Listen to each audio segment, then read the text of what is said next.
Les péchés quotidiens n'ont pas besoin d'être confessés au prêtre, mais à Dieu seul. Mais alors se pose une nouvelle question, qu'est-ce qu'un péché mortel ou un péché quotidien?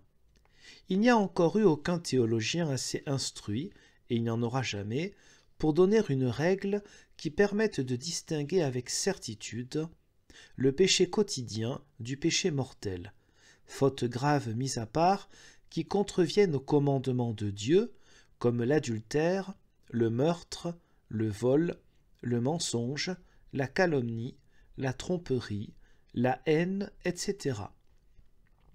Dieu est également seul juge pour décider quels autres péchés il considère comme mortels, et l'homme n'est pas en mesure de le savoir. Comme le dit le psaume 19, verset 13, « Ô Dieu, qui peut discerner tous ces péchés? Purifie-moi des péchés cachés. » C'est pourquoi seuls les péchés reconnus officiellement comme péchés mortels, ceux qui pèsent sur la conscience et plongent dans l'angoisse, relèvent de la confession privée. En effet, si on devait confesser tous les péchés, on devrait se confesser à tout instant, car dans cette vie, on n'est jamais sans péché. Et même nos bonnes œuvres ne peuvent être pures et exemptes de péché. Toutefois, il n'est pas inutile de confesser également des péchés mineurs, en particulier lorsqu'on ne se connaît aucun péché mortel, car, comme dit plus haut, lors du sacrement, on entend la parole de Dieu et la foi en est à chaque fois fortifiée.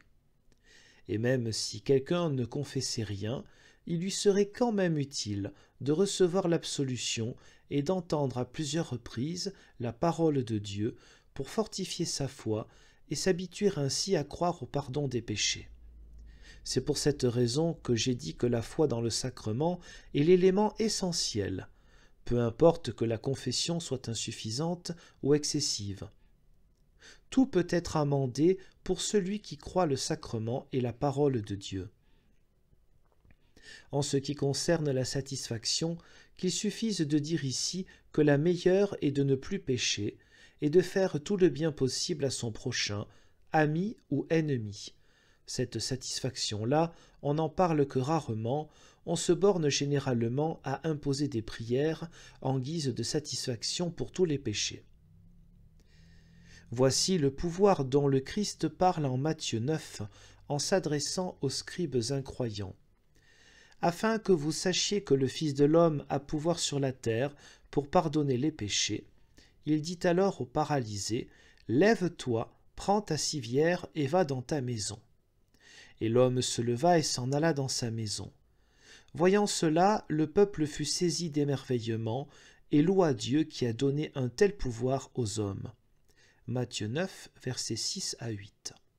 Or ce pouvoir de pardonner les péchés n'est autre que celui accordé aux prêtres, et même, en cas de nécessité, à tout chrétien, envers son prochain, qu'il voit dans l'affliction et l'angoisse à cause de ses péchés.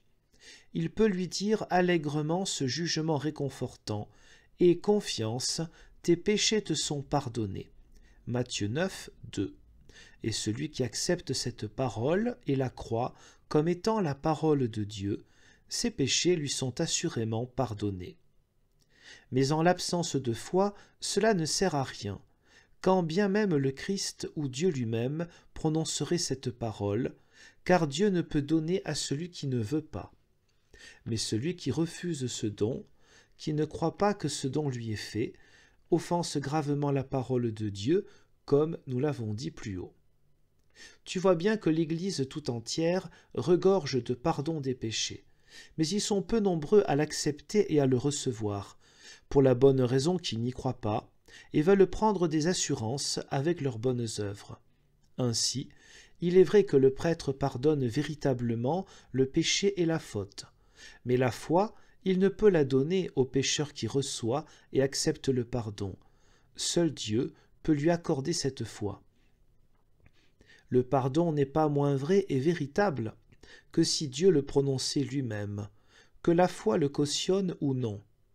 Ce pouvoir de pardonner les péchés et de prononcer ainsi un jugement à la place de Dieu, personne ne l'a eu dans l'Ancien Testament, ni les grands prêtres, ni les prêtres mineurs, ni les rois, ni les prophètes, ni personne du peuple, sauf mission particulière ordonnée par Dieu, ainsi Nathan auprès du roi David. Voir 2 Samuel 12, 1 et 13 à 14. Mais en l'absence de prêtres, le Nouveau Testament accorde ce pouvoir à tout chrétien. Cela en raison de la promesse faite à Pierre, « Ce que tu délieras sur terre sera délié dans le ciel » Matthieu 16, 19. Si cette parole ne valait que pour Pierre, il n'aurait pas dit en Matthieu 18, en s'adressant à tous, « Ce que vous déliez sur terre sera délié dans le ciel » Matthieu 18, verset 18. Il s'adresse ici à la chrétienté tout entière et à chacun en particulier. C'est donc une grande chose que d'être chrétien. Dieu ne peut assez être aimé et loué, même si rien de plus ne nous était donné que de l'entendre nous adresser cette parole. Malheureusement, le monde est plein de chrétiens, mais personne ne prête attention à cette parole, ni n'en remercie Dieu. En résumé, pour qui croit, tout bien est possible, rien n'est nuisible. Pour qui ne croit pas, tout est nuisible, rien n'est possible.